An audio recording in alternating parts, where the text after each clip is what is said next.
Hi, yeah, this is Louis DiCenzo, and my cousin, Tommy O'Sullivan, was the guy that I was helping out with the moving the couch up the stairs in the brownstone. My back's in pain. Anyway, yeah, you were asking about Shaolin, and what can I say? I learned some techniques to deal with the pain. That's for sure.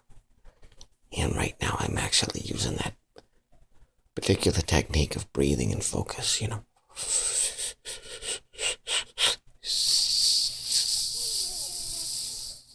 You're breathing real soft, right? Real soft. And then breathe out real soft. What I'm doing is I'm putting my attention elsewhere so that my back doesn't hurt so bad after moving the damn couch. Hey, Ma, you got that lasagna ready?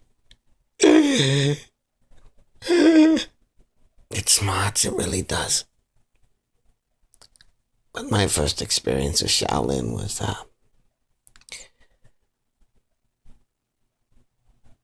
my neighbor was a fat kid. His name was Fat Louie, and well, the guys would always pick on Fat Louie, you know. And I know Louie was taking karate lessons, and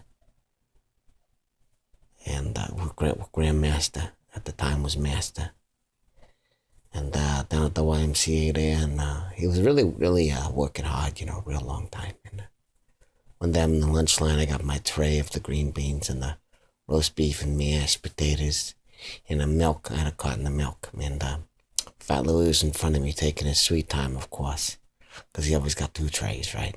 2 trays, 2 milks, 2 dessert, 2 roast beef, 2 potatoes. And the guy behind me was Vincenzo, and he was very tall and very handsome and very impatient, and he starts making remarks, right? Hey, fatty, if, move your potatoes, put that milk back, there's children starving, that kind of thing, right? So as soon as we got through the line, then he come over and smacked the tray, right? And the potatoes fall on the floor, on his shoes, as a matter of fact. And I never seen anything like it. I see Fat Louie move like an athlete. He's like an athlete. He just come underneath with this inverted punch right to the button, man, right on the chin there. He comes with a willow palm across the windpipe to this man, hooking his legs, smashing the groin, smashing the face. And he dropped a big load of potatoes right on this kid's face. And he said, talk to me again. You'll get dessert next time, and pour the milk all over him. This is Shaolin.